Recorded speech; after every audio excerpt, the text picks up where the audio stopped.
Hello friends, slate chalk and টকের আজকের নিবেদন আশাপূর্ণা দেবীর একটি ছোট গল্প, যুদ্ধ।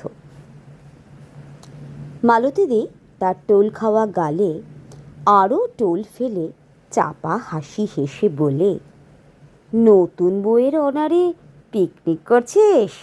বেশ বেশ, শুনে প্রাণে বড় আনন্দ পেলাম রে। কি কালেই আমরা বিয়ে করেছিলাম। তা যাক, আমাদেরও যেতে বলছিস? মানে তোদের জামাইবাবুকেও? মালতীর মামাতো ভাই সমীর, যে নাকি এই পিকনিকের আহ্বায়ক, সে এ প্রশ্নে প্রায় রেগে উঠে প্রতি প্রশ্ন করে, না তো কি, জামাইবাবুকে বাদ দিয়ে তোমায় একা? সমীর সবে এই মাত্র বিয়ে করেছে, অতএব তাকে এখন উদার, মুক্তহস্ত এবং বিশ্বপ্রেমী হতে হয়েছে।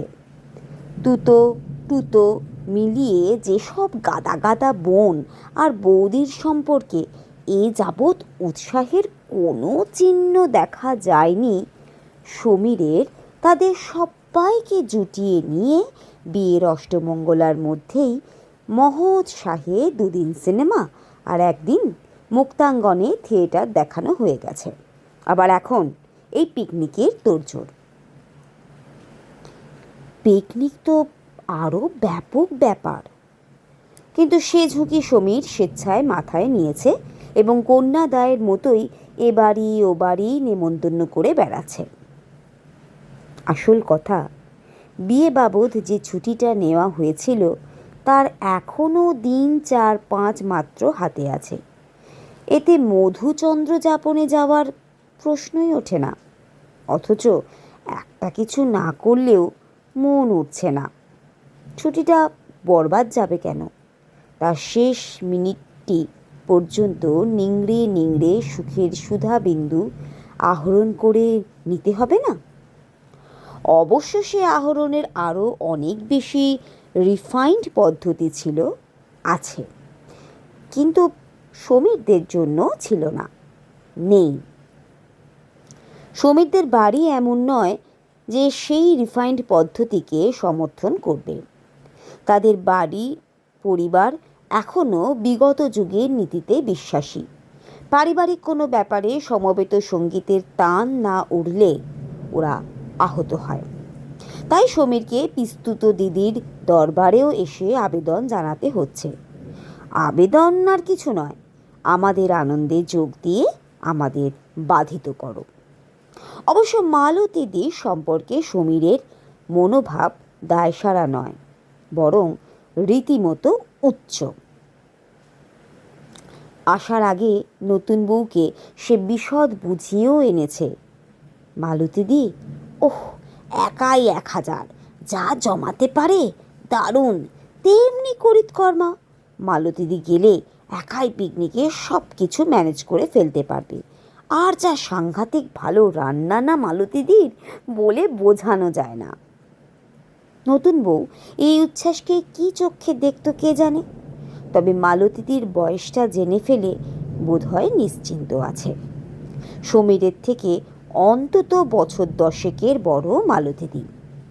পিকনিকে গিয়ে একাই সব কিছু ম্যানেজ করতে পারে এমন একজন বয়স্কা মহিলা সুবিধেজনক। অন্যদিকেও মহিলাটিকে সুবিধের খাতায় বসানো চলে। আরও যেসব দাদা বৌদি, দিদি, জামাইবাবু, শালি, শালিপতি বা শ্যালক পত্নীর সঙ্গ প্রার্থনা করা হয়েছে, সকলেরই সঙ্গে কিছু না কিছু সাঙ্গ পাঙ্গ আছে যারা পিকনিক পার্টির দলবৃদ্ধি করতে যাবে। মালতী দিদেরই কোনো সৈন্যবাহিনী নেই, ওরা মাত্র 2 জন। তা ওই 2 জনের মধ্যেও আবার একজনকে বাদ দেওয়ার কথা বলছে মালতীদি। পাগল নাকি? সেই জনটি কি ফেলনা? জামাইবাবুর গুণী কি কম? জামাইবাবু দাবায় ওস্তাদ, তাসে পটু, আড্ডায় 1 নম্বর। তার ওপর আবার হাত দেখতে জানে, ম্যাজিক দেখাতে পারে। এসব গুণ মজলিসের পক্ষে আদর্শ গুণ। অতএব সমীরকে বলতেই হয়, পাগল নাকি?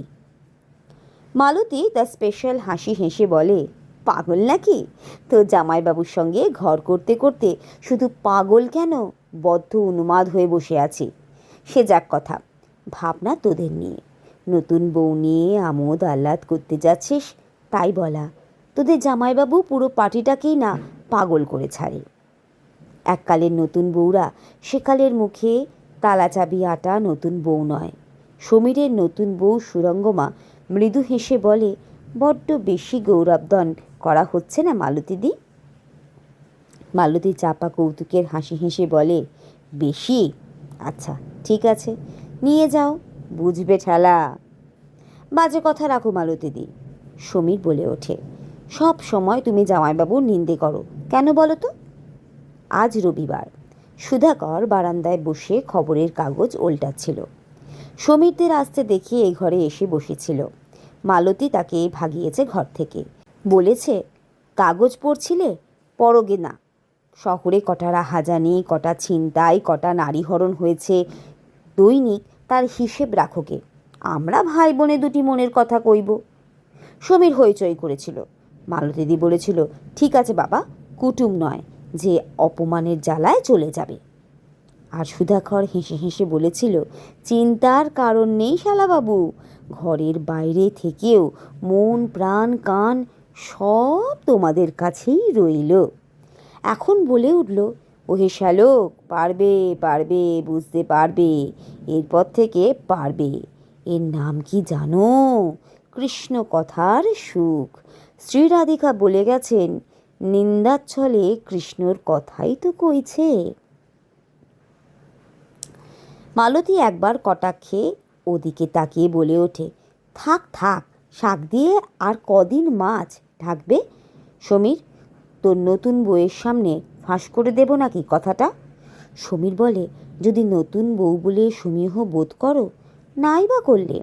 মালতী তেমনি কৌতুকের গলায় বলে, না বাবা, সাবধান করে দেওয়া ভালো। সত্যি বলতে, তুই যেই পিকনিকের কথা তুললি, তক্ষুনি আমার বুকটা ধরফর করে উঠল। সমীর তো অবাক, পিকনিকের কথায় তোমার বুক ধরফর করে উঠল? মালতী মুখ চোখ করুণ করে হতাশ নিঃশ্বাস ফেলে বলে, করবে না? ওই বুড়ো মস্তানকে এক ঝাঁক সুন্দরী সুন্দরী তরুণীর মাঝখানে ছেড়ে দিলাম, ভাবলে বুক স্থির থাকতে পারে? মালতীর কথাবার্তা চিরদিনই এই রকম। তবু নতুন বইয়ের সামনে অস্বস্তি পায় সমীর। তাড়াতাড়ি বলে, মালতীদি, মাত্রা ছাড়াচ্ছ। সুধাকর ওদিক থেকে চেঁচায়, দেখছিস তো ভাই, বুঝছিস তোদের দিদি ছ্যাবলামির বহর? কোথায় বয়স হয়েছে কমবে তা নয়।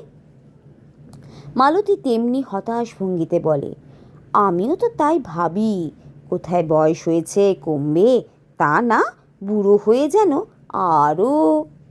সমীর আর তার বউ দুজনে একটা কৌতুক আর অর্থপূর্ণ দৃষ্টি বিনিময় করে।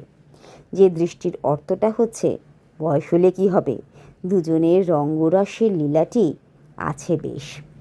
সমীর আর একটি ভঙ্গিতে দুহাত উল্টে বোঝায়, ছেলে মেয়ে তো হয়নি, তাই যেমন ছিলেন তেমনি আছেন। দৃষ্টি বিনিময়টা অবশ্য ক্ষণিকের ব্যাপার, ধরা পড়ে না। অন্তত ওরা ভাবে ধরা পড়ছি না। সুধাকর তার চেয়ারটা হিড় হিড় করে টেনে ঘরের দরজার কাছে পর্যন্ত এনে বসে। সমীর বলে, এটা কি হলো জামাইবাবু? উত্তরটা মালতী দেয়, বুঝছিস না, সীতা গণ্ডি পার হবেন না, তা এটা তো নিজের অসুবিধেই ঘটালে গো। ওখান থেকে কটাক্ষ পাত্তা তবু ধরা পড়ছিল না। সমীর, তোর বইয়ের কোড়ে আঙুলটা একটু কামড়ে দে। বলা বাহুল্য, ওরা রোল তুলে হেসে ওঠে। সুধাকর করুণ হয়ে বলে, দেখো মালতী, সমীরের তবু তোমার এই স্ট্রং ঠাট্টা টাট্টাগুলোর সঙ্গে কিছুটা পরিচয় আছে, কিন্তু ওর নতুন বইয়ের পক্ষে বড্ড গুরুপাক হয়ে যাচ্ছে না? মাই গড! মালতী কপালে হাত দিয়ে বলে, ঠাট্টা? ঠাট্টা করছি আমি? এখনও তুমি মাছ ধরতে শাক তুলছ? নতুন বউটাকে অবহিত করিয়ে দেওয়ার জন্যই তো আমার এত কথার অবতারণা। তুই তো জামাইবাবুকে দরাজ নেমন্তন্ন করে বসলি। বেচারা ইনোসেন্ট মেয়েটা পিকনিকের হইচইয়ের মধ্যে নিশ্চিন্দি হয়ে ঘুরে বেড়ালো, অথবা হয়তো বিজ্ঞশিজ্ঞ নন্দাইয়ের হাতে নির্ভয়ে পানের খিলি এগিয়ে দিতে এলো। তারপর ভবিতব্যে কি ঘটবে জানে না তো। মালতীদি সত্যি একটু অধিক স্ট্রং হয়ে যাচ্ছে। সমীর প্রসঙ্গ পাল্টাতে বলল, তুমি বরং আমাদের চা আনো, আমরা ততক্ষণ জামাইবাবুর কাছে হাত দেখাই। হাত দেখতে জানেন উনি? নতুন বউ সুরঙ্গমা নতুন বৌত্ব বিসর্জন দিয়ে ফুট করে হাতটা বাড়িয়ে ধরে। আমারটা আগে দেখুন। মালতী খাট থেকে উঠে দাঁড়িয়েছিল বোধ করি চায়ের জন্য, আবার ধপ করে বসে পড়ে বলে, না, এই সমীরটা যে এত হাঁদা তা জানতাম না। তুই সত্যি বিশ্বাস করিস ও হাত দেখতে জানে? জানেন না? বাহ, কত দেখেছেন, মিলেছে, তা অনেক সময় মিলেছে তো। মালতী সমীরের মাথাটা নেড়ে দিয়ে বলে, ছাই মিলেছে, সব 420 ব্যাপার। আসলে হাত দেখতে জানি বললে হাতের মধ্যে অনেক কোমল করপল্লব এসে ধরা দেবেই। নিরীক্ষণ করে দেখতে বেশ কিছুক্ষণ নিপীড়ন চালানো যায়। না মালতীদি, তুমি ওঠালে। সমীর হাসতে থাকে। সত্যি তোমার মুখ দিন দিন বেশি আলগা হয়ে যাচ্ছে। মালতী এমন একটা গভীর দুঃখের ভঙ্গিতে নিঃশ্বাস ফেলে বলে, অনেক দুঃখেই যাচ্ছে রে, যে আবার এক দফা হাসির রোল না উঠে যায় না। সুধাকর উদাস গম্ভীরভাবে বলে, শালাবাবু, তোমার বউয়ের মানসিক স্বাস্থ্যটি ভালোই বলতে হবে। এত গুরুপাক বস্তুগুলো পাক করে ফেলছে দেখছি। কিন্তু ভাই, তোমাদের এই লিস্ট থেকে এই নরপিশাচ পাষণ্ডের নামটা বাদ দাও। আমি বরং সেদিন একা বাড়ি বসে নিশ্চিন্ত মনে ভাগবত পাঠ করব। ঈদের ছুটি আছে তো পরশু। ভাগবত পাঠ? নতুন বউ রুমাল মুখে নিয়ে হাসি চাপতে কেসে ওঠে, তারপর কষ্টে কথা বলে, উফ মালতীদি, আপনি না কি যে সাংঘাতিক, সারাক্ষণ আপনি ওকে এভাবে জ্বালান। সুধাকর তো ততক্ষণে নতুন বউয়ের হাতটা দেখবার জন্যে বাগিয়ে ধরেছে। নিরীক্ষণ করতে করতে বলে, দেখ ভাই দেখ, তবে শিখিস না। মালতীর চিরকাল দেখা আছে এই লোকটাকে চটিয়ে দিয়ে কিছু লাভ করতে পারে না। ও স্রেফ পিঠে কুলো আর কানে তুলোর নীতিতে আশ্রয়ী। মালতী তাই হাল ছাড়া গলায় বলে, আহা, ছুটির দিন একা বাড়িতে বসে ভাগবত পাঠ করবে, এমন দিনও হবে? হে মা কালী, তোমায় হরির লুট দেব, লোকটার যদি সত্যি সে সুমতি হয়। সুরঙ্গমার ভারী ভালো লাগে সমীরের এই দিদি জামাইবাবুকে। জীবনকে এরা সিরিয়াস করে তোলেননি। দুজনেই সমান হাসি খুশি, দুই জুটিতে মিলে দিব্যি একখানা কৌতুক অভিনয় করে চলেছে। এরা পিকনিকে গেলে খুব জমাবে। মুখে বলে, কই বলুন কি দেখছেন? সুধাকর খুব গম্ভীর মুখে বলে, দেখছি কিছুদিন আগে একটা নিশ্চিত বিয়ের যোগ ছিল, সম্প্রতি সেটা কেটে গেছে। আর তো কই সে যোগ দেখছি না। সমীর গলা ছেড়ে হেসে ওঠে। বউ লুটোপুটি খায়। ইত্যবসরে বোধহয় মালতীর ইশারার নির্দেশে চাকর চায়ের ট্রে এনে নামায়। মালতী পেয়ালায় চা ঢালতে ঢালতে বলে, তাহলে সমীর, আমরা যাচ্ছি তোদের দলে। নিশ্চয়, অবশ্যই অবশ্যই। মালতী ওদের দিকে চা গিয়ে দিয়ে বলে, ভরসার মধ্যে খোলা মাঠঘাট আর দিনের বেলা, আলো ফিউজের ভয় টয় নেই। সমীর অবাক হয়ে বলে, আলো ফিউজ মানে? মালতী কৌতুকে চোখ নাচিয়ে বলে, কি গো, বলে দেব নাকি মানেটা? সুধাকর চশমার মধ্যে থেকে একবার স্ত্রীর মুখটা দেখে নেয়। না, সেখানে হিংস্রতার কোনো আভাস নেই, শুধুই কৌতুকে ফেটে পড়া ভাব। তবু সুধাকর দারুণ অস্বস্তি বোধ করে। মালতী আজ ভেবেছে কি? তবু সুধাকর তো এই কৌতুকাভিনয়ের জুটির একজন, তাই সুধাকর বৈরাগী বৈরাগী মুখ করে বলে, দেখ ভাই সমীর, তোর দিদির গল্প বানাবার এই অসামান্য প্রতিভাটি এই হতভাগ্যের সঙ্গে চালাকি করে করেই মাঠেই মারা গেল। লিখলে একটা নাম করা লেখিকা হতে পারত। তা হয়তো পারতাম। মালতী ওদের দিকে সন্দেশ আর সিঙ্গাড়ার প্লেটটা সরিয়ে দিয়ে নিজের বড় মাপের পেয়ালাটা নিয়ে গুছিয়ে বসে বলে, হলে প্লটের অভাব হতো না। তা শোন, একটা গল্প বলি। সমীর, তোর কি একটা কাগজের সঙ্গে জানাশোনা আছে, বলিস তো লিখি, ছাপিয়ে দিস। গল্পটা হচ্ছে এই, একটা বিয়ে বাড়ি, বেশ সমারোহের বিয়ে। লোকে লোকারণ্য, যত রঙের ঘটা তত রূপের ছটা, যত হিহি খিলখিল তত ঝলমলানি, আর রোশনাইয়ের তো কথাই নেই। আলোর ঝালর দিয়ে মুড়েছে বাড়িটা। উমা, সব থেকে জমজমাটি সময়ে বর আসে হঠাৎ দুম করে সারা বাড়ি ঘুটঘুটে। তখন বাবা এত লোডশেডিংয়ের চাষ ছিল না। সবাই হইচই করে উঠল, ফিউজ ফিউজ। বিয়ে বাড়িটারিতে হয় এখন, কিন্তু অন্ধকার হওয়ার সঙ্গে সঙ্গে এ মহলে দারুণ আর্তনাদ, কে কে কে। এদিকে কর্তারা ওদিকে কর্ণপাত না করে হাঁক ডাক লাগিয়েছে, ঘর সামলাও, ভাড়া সামলাও, মেয়েরা গহনা সামলাও, মিষ্টির ঘরের চাবি কার কাছে, কোণের কাছে কে আছে। ওদিকে কে যেন পুলিশ পুলিশ রব তুলে চেঁচাতে লেগে গেল। তার মধ্যেই কোনো এক ছেলে একটু ফিউজ ওয়্যার জোগাড় করে মেন সুইচে হাত দিয়ে অবাক, সুইচটাকে অফ করে দিয়েছে। ওই রমরমা সময় কি না হঠাৎ মেন সুইচ অফ। গল্পের বাকি অংশটা অনুমানে বোঝো। সমীরও হতবাক, এর আবার বাকি অংশই বাকি, অনুমানই বাকি, কেউ মজা দেখতে অফ করে দিয়েছিল। মালতী গল্পের ফাঁকে ফাঁকে চায়ের পেয়ালা শেষ করে ফেলেছে। এখন সেটা ঠুকে নামিয়ে রেখে বলে, না, এই অবোধ বালকটাকে দিয়ে কিচ্ছু করার নেই। বাকি অংশটা বুঝবে ওই বউটা। কিরে, বুঝবি না? সুরঙ্গমা মুখ নিচু করে হাসে। মালতী গম্ভীর গলায় বলি অবোধ বালক, সেই তরুণীকুলের আর্তনাদ বুঝি তোর কানে প্রবেশ করলো না? করবে কেন, পুরুষ যে। যাক, বউটা বুঝেছে। কিন্তু কি বলবো, একটাও মেয়ে বউয়ের মুখ থেকে আদায় করা গেল না। তারা সবাই অমন কে কে করে চেঁচিয়ে উঠেছিল কেন? এরকম প্লট আমার স্টকে অনেক আছে। সমীরা উঠে পড়েছিল, তবে দাঁড়িয়ে উঠেই তো আসল গল্প শুরু হয়। সমীর বলে, যাই বলো মালতীদি, তোমার এবার একটু গম্ভীর হওয়া উচিত। চুলে চুলে পাক ধরে এলো। মালতী গাল দুটো ফুলিয়ে বলে, ঠিক আছে, এই হলাম গম্ভীর। তা ঘটনাটা কোথায় ঘটছে? সমীর হেসে ফেলে বলে, কোথায় কোথায় নয়, কলকাতার আশেপাশে যত পিকনিক স্পট আছে সব জায়গাতেই একবার করে মন পবনের ন্যায় চলে যাওয়া হয়েছে, অবশেষে বোটানিক্সে। বোটানিক্সে? মালতী হাততালি দিয়ে ওঠে, ওফ, কি মৌলিক চিন্তা, কি আশ্চর্য আবিষ্কার।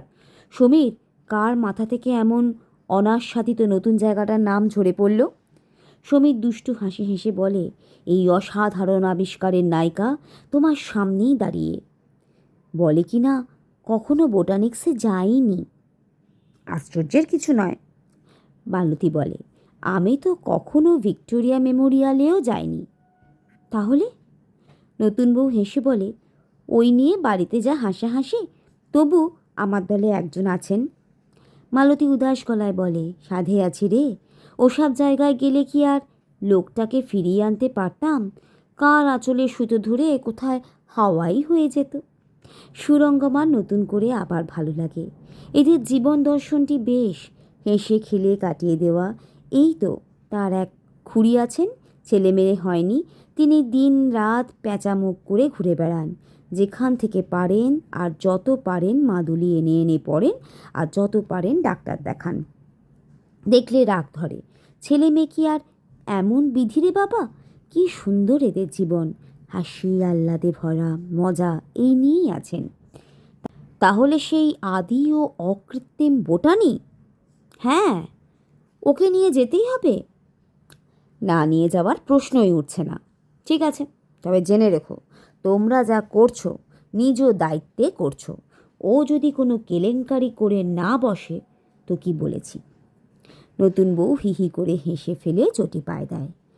সেই দিকে ক্রুদ্ধ দৃষ্টি মেলে তাকিয়ে দেখে ভাবে সুধাকর, মেয়েগুলো কি চতুর, আর হাসলে ওদের যা দেখায় না। ওরা চলে যেতেই সুধাকর আর সুধাকরের মূর্তিতে থাকে না। বিষধরের মূর্তিতে ফনা তুলে বলে ওঠে, খুব গৌরব বাড়ল কেমন?